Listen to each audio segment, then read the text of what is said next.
Hello, this is Farah, the podcast host of In Conversation, the podcast of Banyen Books and Sound. I'm delighted to be here with Mirabai Starr, who is an internationally known speaker and author who writes about interspirituality and has a gift for making wisdom accessible and relevant to contemporary seekers. We're here today to talk about her new book, Wild Mercy, Living the Fierce and Tender Wisdom of the Women Mystics. I'm so excited to have you here today. And I want to ask you, how did you find all these women mystics? Thanks, Farah, for having me and for companioning me in this conversation, by the way.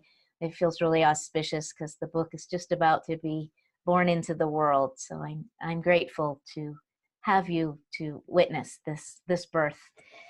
I think I've spent a lifetime hanging out with these feminine wisdom beings and didn't notice for a number of years the way I had kind of gathered my tribe, both embodied women and historical women mystics from across the spiritual traditions, and also the goddesses from all of the different spiritual traditions, that somehow they had become this wondrous team of wisdom beings who guided my steps and also stepped in as I was teaching about the mystics. So my life has been very much one of experiencing the jewels at the heart of all the world's religions. I have felt drawn to multiple sacred spaces my whole life and ended up doing an advanced degree in philosophy and world religions, and then teaching world religions for many years. And then eventually I left academia and just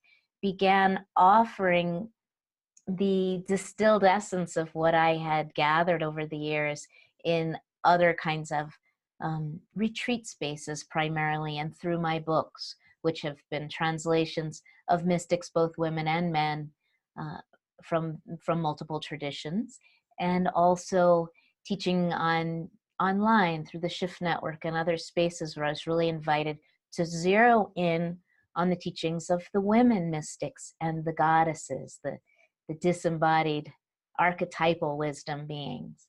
And so just naturally this kind of came together in my new book, Wild Mercy. I really do see it as an elixir, as a distilled essence of my favorite wisdom bits from all of these different beings, and that it's the right thing at the right time, in the sense that yes, the feminine is rising, and yes, she is needed, urgently needed right now in many different spaces: spirituality, politics, the arts, and so on. Yes, we definitely live in a troubled and difficult world, and I think definitely what you write about so much is relevant to everyday realities. I want to ask you a little bit about the titling, like wild and fierce. These words really are very evocative, and what of the women mystics is really wild and fierce? Oh, that's such a great question, Farah. I really feel like we are ready, both women and men, to go beyond that kind of tender, meek, mild image of the feminine as being only about unconditional love and forgiveness and gentleness and feelings. And yes, she is all of those things. And I have evoked all of those tender qualities throughout this book, and I rely on them every day of my life, for sure. But she is much more than that kind of what would it be called, cliche of Mary, meek and mild. In fact, let's take Mother Mary in the Christian tradition as a perfect example of so much more than loving and compassionate and forgiving. She was wild, she was courageous. She was told when her son Jesus was an infant that he was going to die for stepping up and speaking truth to power and speaking the message of love, and that she too would have a sword through her heart, which is the grief of the mother whose child dies.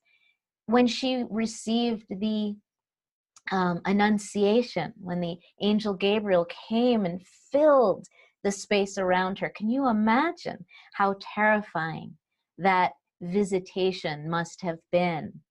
So let alone to have that angelic presence fill her space and speak to her. She was told that she was going to be the vessel for the incarnation of love in this world. And she felt like she was nobody. She was, in fact, worse than nobody. She was a knocked up teenager, poor peasant girl, and she's going to be the mother of God. So there are all of these ways in which the feminine, both on this archetypal level, and also in the women mystics throughout history, and each of us right now, which is every woman I know who's being called to step up as a kind of reluctant prophet on behalf of love and healing in this world. It takes such courage and also a degree of madness. Like, who in their right mind would say yes to such a vast and mysterious calling, as many of us are feeling in the kind of world conversation right now? I mean, the feminine has been disparaged for millennia. Women have been killed for speaking truth.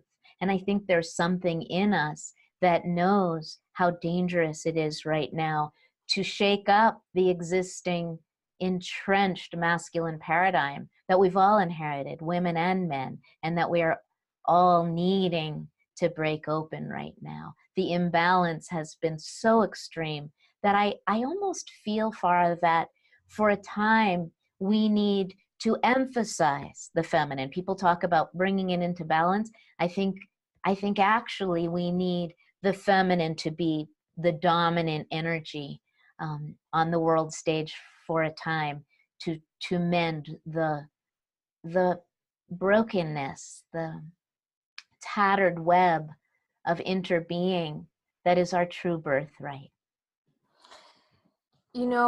As I hear you speak, you're speaking so much to the realities of modern day life. And one of the things I love about the book is that it's so relevant and steeped with everyday stories from your own life and lives of people around you. Even in terms of the connection to the earth and the connection to each other. Can you give us an example of one particular mystic that really speaks to what's needed in our world today? Boy, that would be difficult because I'm just so madly in love with all of them, as you may be detecting. In many ways, I think Hildegard of Bingen, the medieval Rhineland visionary. She was a mystic, but she also was an artist. She was a social critic. She was a healer. She was like a Renaissance woman long before the Renaissance. Hildegard of Bingen lived in the Rhineland Valley in the 12th century, what is now known as Germany. And she had this deep and potent connection to the earth as a divine being in herself. So even though Hildegard was squarely in the Christian tradition and has recently been finally, after 1,000 years, canonized and is now Saint Hildegard, it took the church a really long time to catch up with her sanctity, but not the people. The people always recognized Hildegard as a saint because there was this way in which she embraced all of embodied experience, which is the essence of the feminine. The feminine is incarnation. The feminine is all about embodiment, about immanence. It's not just about getting to God through this transcendent path, moving up and out of our embodied experience, which the masculine paradigm considers to be a limitation or an illusion, this world. But the feminine understands in every particle of her being that everything is holy, that embodiment itself is infused with the divine. And Hildegard really got that.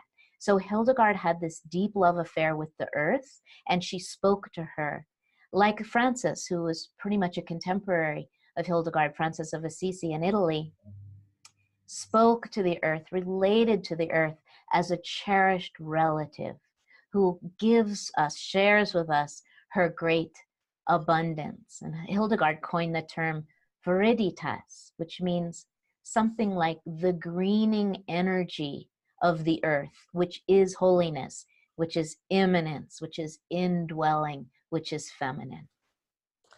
And what a very different world we would live in if we had that relationship with the earth and the planet. Yes. And many of us do, and many of us are singing that song loud and clear and in harmony right now. It's not a rare position. It's just rare that it's emphasized in the culture at large. And you know, just now when I said singing this song in harmony of our connectedness to the earth, of our interdependence with the earth, I realized that that is the other element of the feminine that is so important for me, and that I see in all the mystics and the wisdom beings that I told stories about in this book of stories, is that we cannot do this alone. We must not do this work alone, this stewardship of the earth, this prophetic task of tending to the wounds of the human family, the animal family, that this work of spiritual awakening and service is a collective task. And I think that the predominant masculine paradigm that we've inherited through all the world's great religions has emphasized private salvation, personal liberation. Mm-hmm. And even when the philosophy is very much one of communal, collective being, there still has been this, like, I'm going to purify myself so I can get right with God, and I'm going to perfect myself so I can move beyond these human limitations. The feminine is about the beautiful, messy particularity of our incarnational experience, and the ways in which we can only do this work together. There is only us. There is no other. You know, when you speak about the difference between transcendence and immanent, is there any of the feminine women mystics that really embodies that particular immanence of being in the body and in relationship with others and in community? Yeah, to pick another Christian mystic, by the way, just quick aside, I am Jewish. And I'm also a Sufi. I have multiple initiations in different Sufi communities. And I've had a lifelong Buddhist meditation practice. And I have a deep devotion to a Hindu guru named Karoli Baba. And so the one tradition that I didn't personally have a connection with until later was Christianity. I think there was a certain allergy to the Christian tradition in my agnostic Jewish family, and my family was not religious at all. They didn't like any religion. They felt religions were oppressive and responsible for a lot of suffering in this world. But I fell in love with Saint John of the Cross, the 16th century Spanish mystic, the ecstatic mystic, when I was in my early 20s, precisely because he felt like a Sufi to me, and I was very much on a Sufi path. In fact, John of the Cross's poetry echoes the poetry of Rumi to an incredibly precise degree.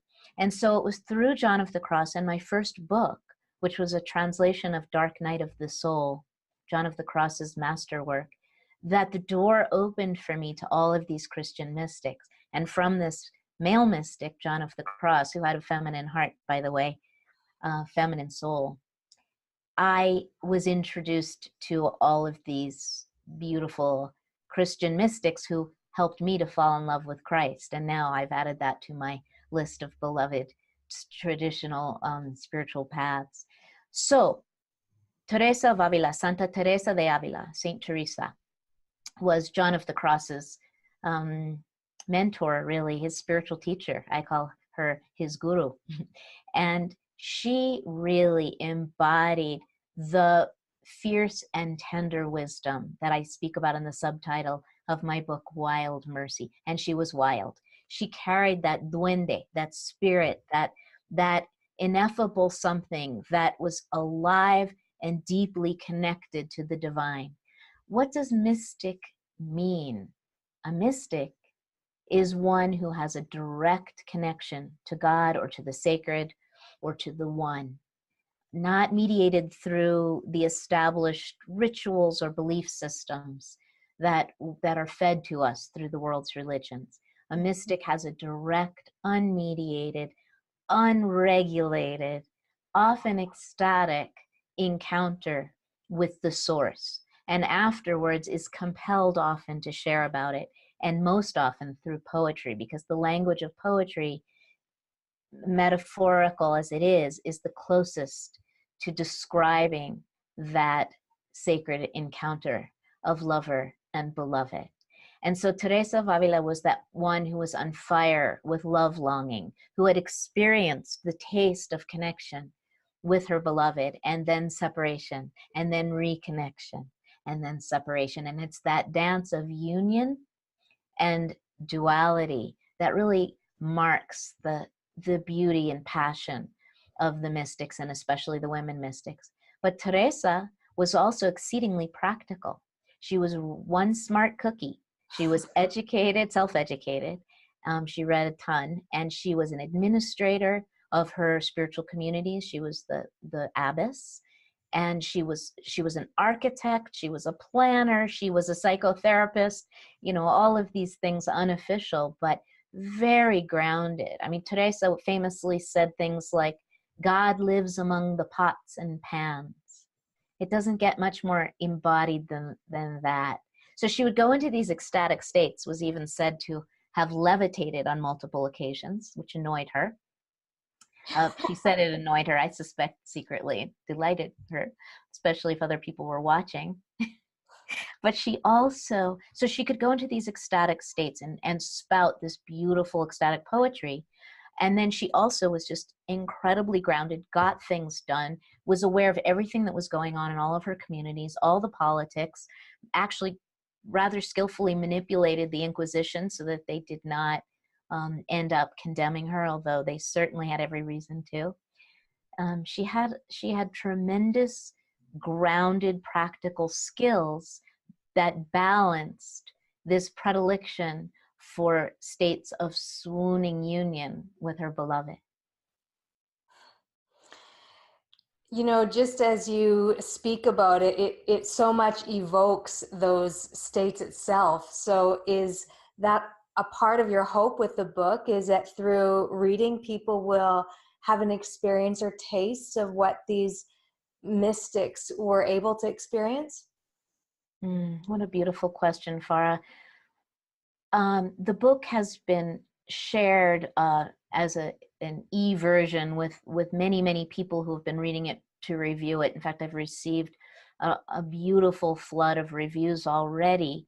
And, you know, a month from publication, it's been #1 on Amazon for weeks. So something is happening that has nothing or very little to do with me.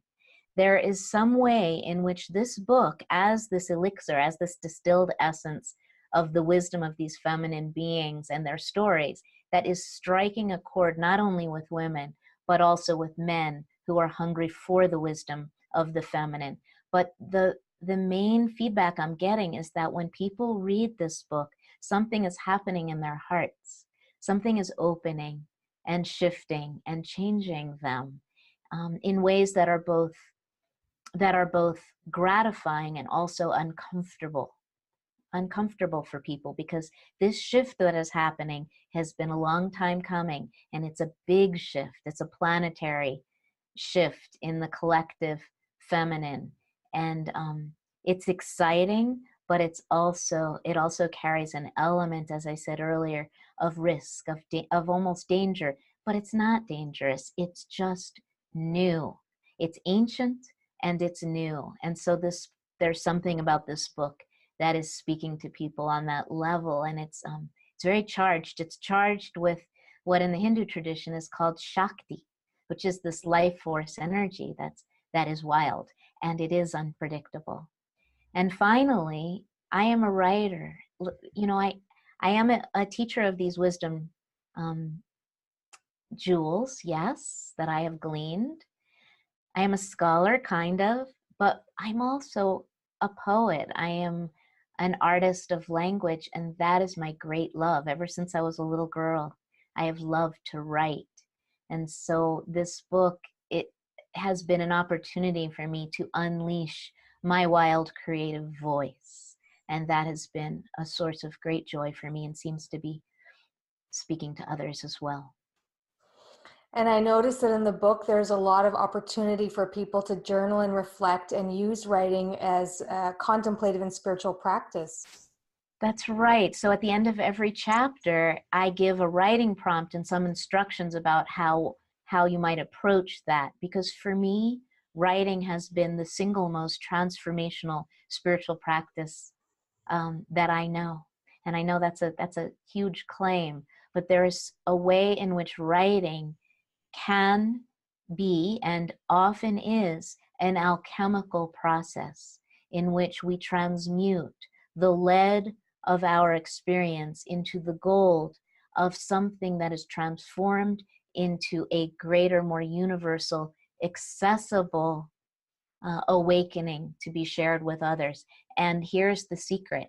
It's not some lofty, abstract, philosophical piece of writing I'm talking about that is the transformational alchemical journey. It is the embodied personal experience that we each carry that gets broken open when we write about it, when we authentically tell the truth about our experience, when we share our stories.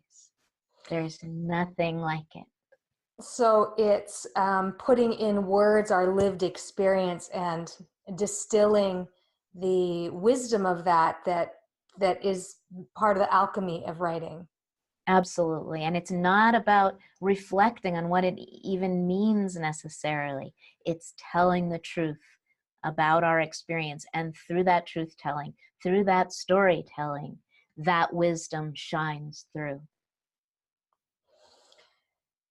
It's been such a delight. I'm sure I could easily spend hours chatting with you, which I hope I one day have an opportunity to do. But how do you experience these mystics in your own life, and how are they a part of your own life?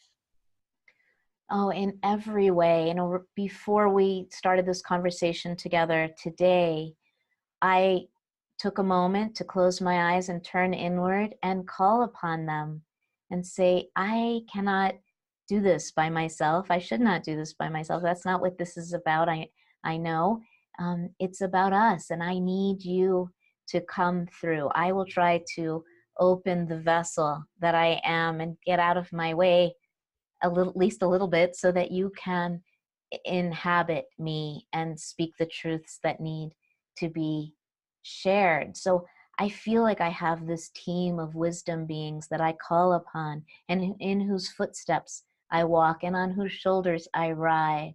And that even includes my own daughter, Jenny, who died when she was 14, was killed in a car accident at 14, the very day that my very first book came out, Dark Night of the Soul.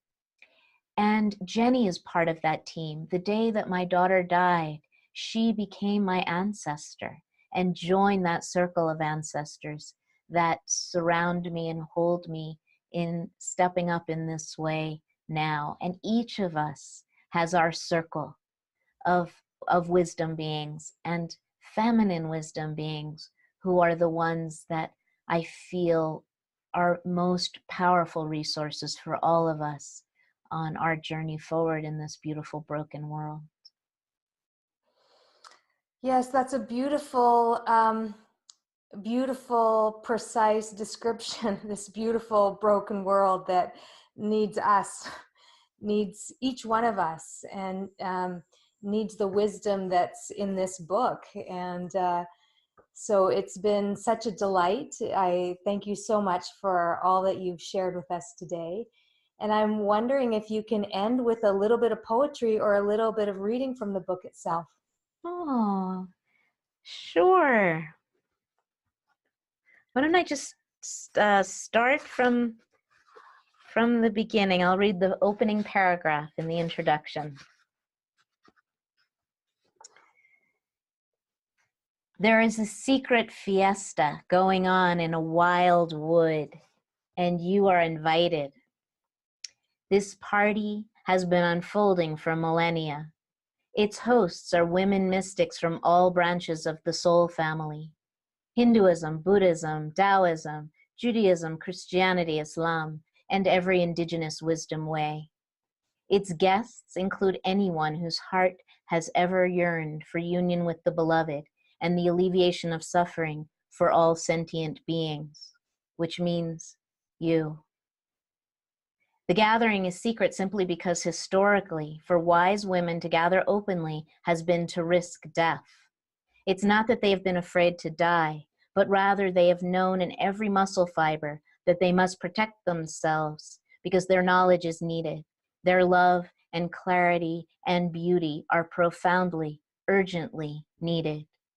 And so they have gone about in disguise, sprinkling party invitations in the public square, waiting to receive us when we come. They wait patiently, but they are excited.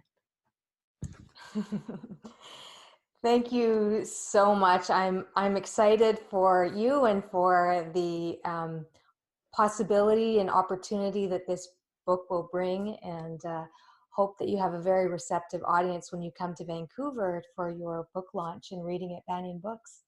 Thank you. I love Vancouver. I love Banyen Books, and I'm super excited about being there. So thank you. Thank you for having me, Vancouver. See you soon. Namaste. Namaste.